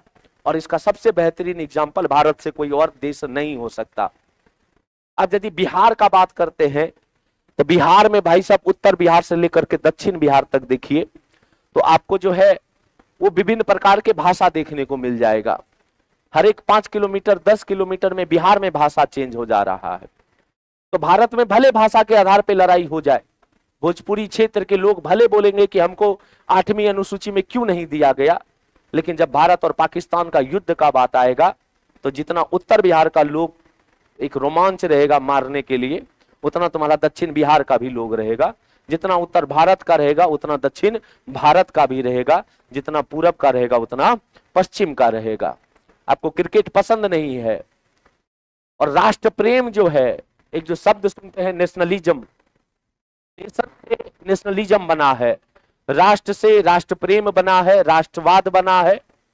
और ये जो नेशनलिज्म होता है वो जहां पे लगाव हो, जहां पे मोहब्बत हो, जहां पे प्यार हो, उसको शब्द को हम लोग संदर्भित करते हैं नेशनलिज्म से। जब हम फाउंडेशन बैच, आप लोग यदि फाउंडेशन बैच पढ़े होंगे तो हम फाउंडेशन बैच में इसको बढ़िया से बताए थे कि राष्ट्रवाद कहां पे यूज किया जाता है। और जब भारत का बात आता है तो भारत में पहले राष्ट्रवाद नहीं था। भारत में बोलिएगा कि पहले नेशनलिज्म थी, तो नेशनलिज्म नहीं थी। अंग्रेजों के समय में कोई नेशनलिज्म नहीं था और अंग्रेजों ने इसी का फायदा उठा करके हम ही को हम ही से लड़ाया और इस तरह उसने यहां पे राज किया। लेकिन बाद में जब हम लोग को समझ आया कि नहीं, राष्ट्रवाद नाम का भी एक शब्द है, राष्ट्र प्रेम नाम का भी एक शब्द है, और उसका हम सबसे बेहतरीन उदाहरण बता रहे हैं कि आपको क्रिकेट देखना बिल्कुल पसंद नहीं है, लेकिन आपसे बोल दिया जाए कि भारत और पाकिस्तान का मैच हो रहा है, कौन जीतेगा, तो क्या बोलिएगा? भारत जीतिएगा। ये जो भारत जीतेगा, ये जो शब्द आपके मुंह से निकल रहा है, इसका मतलब आपको आपका राष्ट्र प्रेम दिखा रहा है। आपके अंदर जो अपने राष्ट्र के प्रति, अपने देश के प्रति जो प्रेम है, उसको बताया जा रहा है। यदि मैच हार जाता है तो गलियाते भी हैं, तो गुस्सा भी कौन करता है? जिसको प्रेम रहता है। यदि प्रेम रहेगा ही नहीं, अरे मतलब हमको यदि तुमसे कोई लेना देना रहेबे नहीं करेगा, आप कुछ करिए अपने जिंदगी में, हमको कोई लेना देना नहीं रहेगा, तब यदि हम आपको सीरियस ले रहे हैं, आप पे हम गुस्सा भी हो सकते हैं और आप पे हम प्रेम भी बरसा सकते हैं। तो भारत भी कुछ इसी प्रकार का है और भारत के लोग भी कुछ इसी प्रकार के हैं।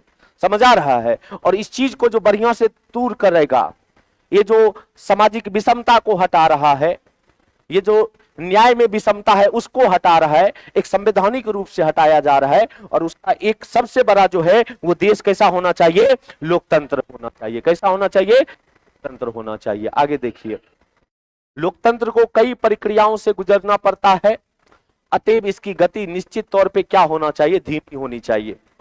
बड़ा अच्छा क्वेश्चन बनाया है। अभी का क्वेश्चन पढ़ाने में मजा आएगा क्योंकि सारा का सारा सैद्धांतिक रूप से क्वेश्चन है। देखिए, हड़बड़ी का कोई है ना अच्छा नहीं होता है। जिंदगी में कोई भी काम यदि आप एग्रेसिव होकर के कर रहे हैं, पैनिक होकर के कर रहे हैं, या गुस्सा में कोई लिया गया कदम जो है वो कहीं ना कहीं 99% देखा गया है कि खराब ही होता है। गुस्सा में आपका कोई भी चीज, सेम उसी तरह किसी देश का लोकतांत्रिक व्यवस्था होता है। यदि लोकतांत्रिक व्यवस्था में सडन आप बोलिएगा कि समाज के विचार को चेंज कर दे, तो आप विचार को चेंज नहीं कर सकते हैं। विचार एक दिन का या 2 दिन का नहीं होता है। विचार कई सदियों से चलता है और बाद में वो एक विचार अपने मन में बैठ जाता है। जैसे जातिवाद है भारत में, आप जब जन्म लिए होंगे आपको नहीं पता होगा कि जातिवाद है। आपके माथा में ये दिया गया, आपके परिवार के द्वारा दिया गया, आपके समाज के द्वारा दिया गया कि आप, तुम ब्राह्मण हो, तुम यादव हो, तुम ये हो, तुम वो हो, तुम राजपूत हो। ये आप जन्म लेते आपको नहीं पता था, ये विचार आपके मन में दिया गया और यही धीरे धीरे धीरे धीरे धीरे धीरे आपके मन में एक विचार बन गया है कि जातिवाद है, धर्मवाद है, तो दिस है, दैट है, यानी दिस दैट लनफन देवानंद जितना भी करते हैं आप लोग, वो सारा का सारा विचार आपको दिया गया है। वो विचार 2 ही तरीके से दिया जा सकता है, या तो परिवार के रूप में दिया जा सकता है, ना तो समाज के रूप में दिया जा सकता है। हम यदि आपको पढ़ा रहे हैं तो हम भी एक सामाजिक कार्य ही कर रहे हैं, तो मेरा भी कहा गया बात जो है एक सामाजिक ही हुआ। तो हम यदि आपको कोई विचार दे रहे हैं, जैसे भारत में बहुत सारी कुप्रथा थी और वो कुप्रथा बाद में एक विचार बना, और विचार यदि बना होगा तो एक दिन में नहीं बना होगा, यदि भारत में सती प्रथा थी, भारत में थी ना सती प्रथा, तो भारत में सती प्रथा थी तो ये कुप्रथा बाद में विचार बन गया। तब ना राजा राम मोहन राय को बड़ा दिक्कत लगा इसको हटाने में, क्योंकि पूरे के पूरे भारत का एक विचार बन गया था कि नहीं, हस्बैंड मरेगा तो उसके साथ उसकी पत्नियों को भी जला दिया जाएगा। बाल विवाह एक कुप्रथा था और वो एक विचार बन गया है। बलि प्रथा जो अभी वर्तमान में भी है, बलि प्रथा है। जैसे हमारे ननिहाल में वो दुर्गा पूजा में कटता है तुम्हारा बकरा। अब मान लीजिए कि हम अपने ननिहाल में जाएं और ये बात कहें कि जीव हत्या कितना गलत बात है, वो गांव वाला बोलेगा कि पहले बकरा हटाओ, एकरे मुंडी डालो। काहे कि वो प्रथा अब एक विचार बन चुका है। तो विचार एक दिन में नहीं बनता है, कई दिन में बनता है, और इस विचार को आप सोचिएगा कि तुरंत हटा दे, वो आप नहीं हटा सकते। तो सेम एक देश का एक लोकतांत्रिक व्यवस्था होता है, और लोकतांत्रिक रूप से यदि आप ऊपर जाइएगा या विकास करिएगा तो आप सडन नहीं कर सकते हैं, आपको धीमी गति से चलना पड़ेगा। और कहता है कि सीधे छत पे नहीं चढ़ा जाता, सीढ़ी पे चढ़ चढ़ के छत पे चढ़ा जाता है। मकान सीधे नहीं बनती है, ईंट को जोड़ जोड़ के मकान बनती है। तो सेम इस देश का भी या कोई देश का भी लोकतांत्रिक व्यवस्था भी कुछ ऐसा ही होता है। आपको विकास है तो धीरे धीरे ही होगा तुम्हारा। तो यहां पे यही बात लिखा गया। क्लियर है, कोई दिक्कत नहीं है। आगे देखिए, नए विश्व सर्वेक्षण के आधार पर भारत में कितने मतदाता है? 71 करोड़ लगभग, 71 करोड़ लगभग।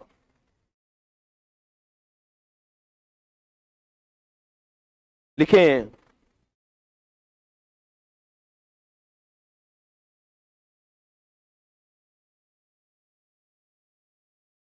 दो 2024 का जब चुनाव हुआ, 2024 में आम चुनाव हुआ था, तो जब 2024 का आम चुनाव हुआ तो करीब करीब भारत के लोगों ने 65 या 67% के अप्रोक्स में जो है वो मतदान किया था। 65 था या 67 था? 65 था। तो इतना प्रतिशत लोगों ने जो है तुम्हारा वो मतदान किया था तुम्हारा। उसी समय कहा जाता है कि वैश्विक आर्थिक सर्वेक्षण फिर से किया गया। हालांकि ये पुराना वैश्विक आर्थिक सर्वेक्षण है जो आपके एससीईआरटी में लिखा गया है। तो उस जिस समय किया गया था जो आपके एससीईआरटी में है, उसमें कहा गया कि 71 करोड़ लगभग जो लोग जो है वो भारत के मतदाता सूची में आता है, यानी वोटर लिस्ट में आता है तुम्हारा। जो हाल फिलहाल में किया गया इसकी संख्या बढ़ी, करीब करीब 79 से 80 करोड़ बताया गया है। लेकिन इतना लोग जो है वोट नहीं देता है। और आपसे ये डाटा बेस्ड क्वेश्चन नहीं पूछेगा, हाँ आपसे ये डाटा बेस्ड पूछ सकता है कि 2024 का जो आम चुनाव हुआ या बिहार में कोई विधानसभा का चुनाव हो रहा है, उसमें कितने प्रतिशत लोगों की भागीदारी रही, प्रतिशत आपसे पूछ सकता है तुम्हारा। ये वाला बात आपसे एग्जाम में नहीं पूछेगा कि भाई साहब उस समय कितना किया गया था, क्योंकि ये डाटा फैक्ट हो गया, ये करंट अफेयर्स टाइप का क्वेश्चन हो गया तुम्हारा। और करंट अफेयर्स का डाटा बदलते रहता है तुम्हारा, ठीक है। तो इसमें जो कहा गया वो 71 करोड़ लगभग बताया गया है तुम्हारा। लेकिन जो वर्तमान में 2024 का आम चुनाव हुआ था उसमें जो देखा गया वो करीब करीब 65% लोगों ने मतदान में भाग लिया। और भारत में राजनीति शब्द जो है एक गलत तरीके से यूज किया जाता है। आप देखे होंगे भी, नॉर्मली भी यदि दो आदमी में झगड़ा होता है तो एक वो कहता है कि राजनीति कर रहा है हमसे, नहीं कहता है कि राजनीति कर रहा है। राजनीति शब्द बड़ा अच्छा शब्द है, लेकिन हम लोग इसको मिसयूज करते हैं। राजनीति को हम लोग एक गलत वे में यूज करते हैं, और ये हर एक चीज में यूज होता है। दोस्त दोस्त में झगड़ा हो गया तो बोलेगा हो बड़ी राजनीति करता था इसीलिए साथ छोड़ दिया, ऐसा होता है कि नहीं। लेकिन राजनीति शब्द एक अच्छा शब्द है। राजनीतिक विज्ञान जब पढ़िएगा तो इसमें इसको बढ़िया से बताया गया है। पॉलिटिकल साइंस जब पढ़िएगा तो इसमें बढ़िया से बताया गया है। हमारे देश में ये जो राजनीति शब्द है उसको गलत तरीके से भी यूज किया जाता है। और देखिएगा तो सबका विचार एक जैसा होता भी नहीं है। इसी क्लास में जितने लोग बैठे हुए हैं सबका विचार एक जैसा नहीं हो सकता है। कोई कुछ सोचेगा, कोई कुछ सोचेगा। और हमारे देश में अभी भी जितना वोटर लिस्ट का बात आता है, जितना वोटर लिस्ट बना हुआ है, उतना आज भी चुनाव में पार्टिसिपेट नहीं करता है। और उसका सबसे बड़ा एग्जाम्पल हम खुद हैं। हम पहली बार जो वोट दिए वो इस बार दिए, हमको इंटरेस्ट ही नहीं रहता है। हालांकि वोट देना चाहिए, एक वोट से कुछ भी हो सकता है, लेकिन वही जो बोले कि एक निगेटिविटी वाला जो माइंड हो जाता है, वो भी मेरे माइंड में भी बैठा हुआ है। और भारत में तो अब अच्छा ही हो गया, कहा जाता है कि टीएन शेषन नाम का एक व्यक्ति था जो इलेक्शन कमीशन का आयोग तुम्हारा चीफ इलेक्शन कमिश्नर बना था, और आज तक उनके जैसा चीफ इलेक्शन कमिश्नर कोई बना ही नहीं। उन्होंने चुनाव आयोग का दुर्दशा ही बदल दिया। पहले बूथ को लूटा जाता था, सुनते भी होंगे कि भाई साहब इलेक्ट्रोल बूथ जो होता था जहां पे जाते थे उसको लूट लिया जाता था। हर एक पार्टी का 10 गो गुंडा रहता था वहां पे, जबरदस्ती जो है आपका मरवाया जाता था अंगूठा कि मारो इस पे, नहीं मारोगे तो हाथ तोड़ देंगे। पहले ऐसा होता था। तो कहा जाता कि जब टीएन शेषन आए तो उन्होंने पूरा का पूरा इलेक्शन कमीशन का पूरा दुर्दशा बदल दिया। उन्होंने अपने रिपोर्ट में एक पर अच्छा से अच्छा बात कहा उन्होंने, और बाद में कहा जाता है कि उन्हीं के किया गया जो सुधार है, आज भी इलेक्शन कमीशन उसी सुधार के अकॉर्डिंग चल रहा है। अभी भी सुधार की जरूरत है, ऐसा नहीं है कि अभी सुधार की जरूरत नहीं, अभी भी। और यही कारण है कि भारत में अभी जितना वोटर लिस्ट है उतना तुम्हारा वोट नहीं गिराता है। हाल ही फिलहाल में एक जगह सुने कि पूरा का पूरा जो लोकसभा का अथी था, यानी एक जिला था तुम्हारा, वो पूरा का पूरा नोटा वोट दिया। नोटा मतलब ना हम कांग्रेस को पसंद करते हैं ना हम बीजेपी को पसंद करते हैं। मतलब समझ सकते हैं, कहीं एक जिला था हम सुने, हम कौन था, इंदौर था ना, सॉरी हाँ इंदौर। अब समझिए कि किसी को पसंद ही नहीं किया, बोला ना हम इसको पसंद करेंगे ना उसको पसंद करेंगे, क्योंकि मेरे लायक कोई है ये नहीं है तुम्हारा। तो भारत में अभी भी जितना आबादी है उतना आबादी तुम्हारा वोटिंग में पार्टिसिपेट नहीं करता है। दुनिया के कितने हिस्से में लोकतांत्रिक शासन व्यवस्था नहीं है? 1/4 हिस्से में, 1/4 हिस्से में।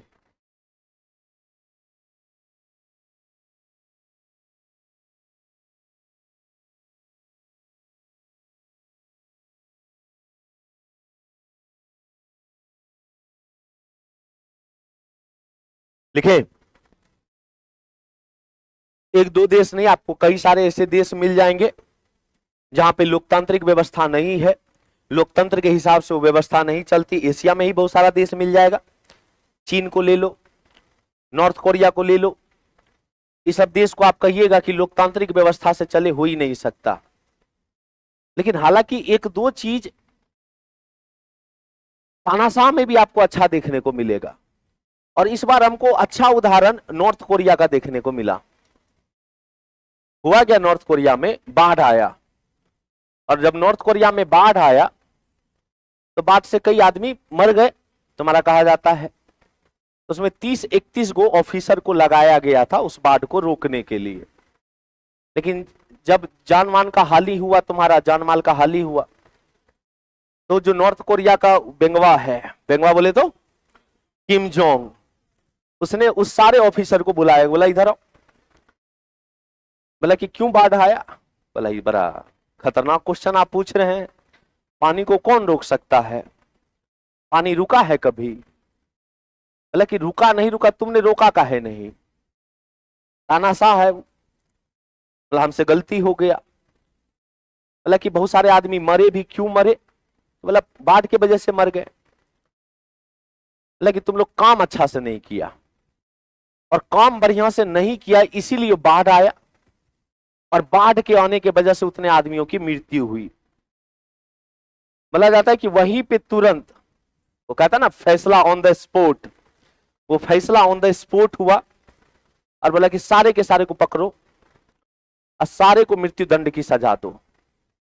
समझिए, ये कहीं ना कहीं अच्छा भी है, और वो चीज खास करके बिहार में तो और ज्यादा लागू होना चाहिए, नहीं होना चाहिए।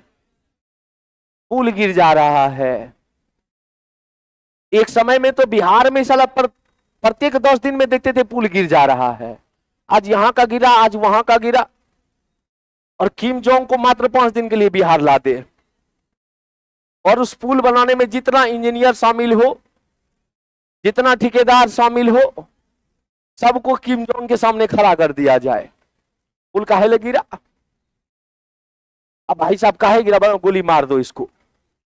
हम लिटरली बता रहे हैं 10वां दिन से जो पुल बनेगा वो 100 साल रहेगा बिहार में। तो कुछ कुछ चीज जो है वो राजतांत्रिक व्यवस्था का भी बढ़िया लगता है। आपको रिस्पॉन्सिबल होना पड़ेगा। लोकतांत्रिक व्यवस्था में रिस्पॉन्सिबिलिटी कभी कभी नहीं देखने को मिलता है। जो एक ट्रांसपेरेंसी होना चाहिए, ट्रांसपेरेंसी बोले तो पारदर्शिता होना चाहिए, जो एक अकाउंटेबिलिटी होना चाहिए, एक जो जवाबदेहिता होना चाहिए, वो लोकतांत्रिक व्यवस्था में आपको कहीं कहीं नहीं देखना मिलेगा। क्यों? आज थोड़ा सोचिए, क्यों अपने बच्चे को लोग प्राइवेट स्कूल में भेजना चाहता है? क्यों प्राइमरी स्कूल में या कोई गवर्नमेंट स्कूल में नहीं भेजना चाहता है? क्योंकि गवर्नमेंट स्कूल के आप लोग भी शिक्षक बनिएगा। हालांकि आप लोग अब तो बहुत अच्छा है कि आप लोग बढ़िया, पहले के जमाने में तो पढ़ले नहीं रहता था मास्टर। जब मास्टरे ने पढ़ल है वो बच्चा को क्या पढ़ाएगा? किसी को बोल रहा है मंथ का नाम लिखिए तो जनवरी को दिसंबर बता रहा है, संडे को ट्यूसडे बता रहा है, और वो क्या बच्चा को पढ़ाएगा? a+b के होल स्क्वायर में फंस जा रहा है जो मैथ का टीचर। तो आपको लगता है कि a+b का होल क्यों बता पाएगा? नहीं बता पाएगा। और शिक्षा व्यवस्था, और हम भी गए हैं, मेरा पढ़ाई दिल्ली से हुआ और कुछ समय के बाद हम आए घर, गांव आए तो हमको मन लगने लगा गांव में ही। पिताजी को बोले कि हमको यहीं छोड़ दीजिए, हमको दिल्ली में नहीं पढ़ना है। तो पापा बोले कि ठीक है तुम्हारा मन है तो यहीं रह जाओ। और जब रहे तो पहली बार सरकारी स्कूल गए, जब गवर्नमेंट स्कूल गए, अब 9th का बात कर रहे हैं, जब गए एक माहौल दिखा हमको खुशनुमा। पहली बार माहौल दिखा कि भाई साहब लोग नीचे बैठ रहे हैं मस्त मगन होकर के, झोला लेके जा रहे हैं, मस्त खाना है, मजा आ रहा है। और हमको लगा कि दिल्ली बकवास है इस स्कूल के सामने, है कि वहां बड़ा डिसिप्लिन, वेल डिसिप्लिन चाहिए। यहाँ कोई डिसिप्लिन ही नहीं है। और आ रहा है मास्टर निकल गए क्लास से, चलो खेलते हैं, कितना अच्छा जिंदगी है। बाद में हम कहे कि हमको यही रहना ही है, अब कहीं जाना ही नहीं है। लेकिन बाद में लगा कि नहीं, अभी फील होता है कि नहीं, उस स्कूल में और इस स्कूल में क्या अंतर है। भाई साहब मना मास्टर पढ़ा रहा है, मास्टर अलग पान खाए हुए हैं, मैडम स्वेटर बुन रही है अपने हस्बैंड के लिए। ऐसा होता था कि नहीं? स्कूल का कुछ ऐसा सिनेरियो होता था, क्योंकि उसको पता है कि हम स्वेटर बुने या कुछ बुने, मास्टर साहब पान का पिरकी खा के बोल रहे और मैडम कल कहाँ थी। तो मतलब समझिए कि कैसा माहौल चल रहा है। बच्चा पढ़ रहा है नहीं पढ़ रहा है डजेंट मैटर, लेकिन उसको क्यों वैसा क्यों कर रहा है? क्योंकि उसको पता है कि महीना के अंतिम दिन हमको पैसा आ जाएगा। सरकारी व्यवस्था है, आ ही जाएगा। आपको क्या लगता है प्राइवेट में ऐसा कर सकता है कोई? इसीलिए प्राइवेट अच्छा इस मामले में, और भाई साहब इस मामले में तुम्हारा सरकारी, हाँ इस बार नीतीश कुमार अच्छा काम किया कि सारे अनुकंपा वाला सबको हटाया, बोला हटाओ, अब पढ़ा लिखा इंसान आएगा स्कूल में पढ़ाने के लिए। अब अच्छा हो गया, नॉलेज है तब नॉलेज बांटिए, नॉलेज नहीं है तो घर में बैठिए चुपचाप। तो भाई साहब एक लोकतांत्रिक व्यवस्था में यदि देखिएगा हर चीज को मायने रखा जाता है। कुछ हो रहा है क्या?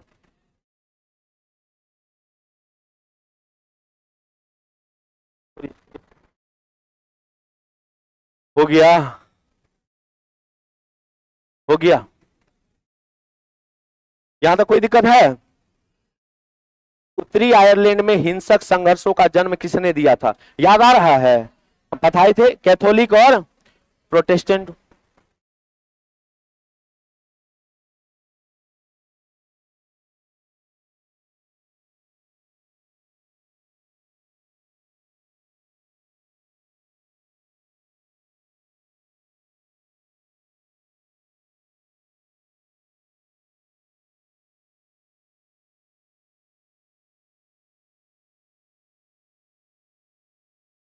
लिखे,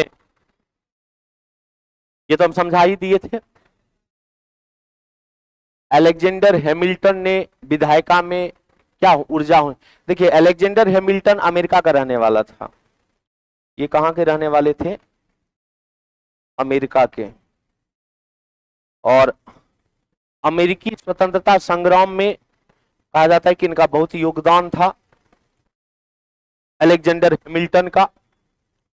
और जब अमेरिका आजाद हुआ तो इसने कहा कि विधायिका जो होना चाहिए वो एक ऊर्जावान होना चाहिए, ऊर्जा रहित होना चाहिए, तुम्हारा ऊर्जा से तुम्हारा परिपूर्ण रहना चाहिए। तो एससीईआरटी में यही बात एक ऊर्जा शब्द किया गया। ये हैमिल्टन कहाँ का है? तो तुम्हारा कहाँ का है? अमेरिका का है। भारतीय लोकतंत्र में कैसी समस्याएं हैं? दीर्घकालिक भी और समसामयिक भी। दीर्घकालिक भी और समसामयिक भी।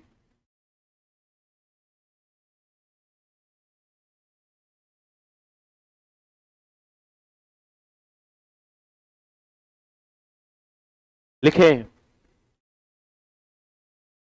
इसको समझाने में हमको कम से कम 15 से 20 मिनट लगेगा। ठीक है, अभी और कितना टोटल कितना बच गया क्वेश्चन? 6 बचा है। ये एक साथ, ये सातों को कल करवाते हैं, ठीक ना? ऑनलाइन वाले 5 दबा देना, समझ आया तो चलो।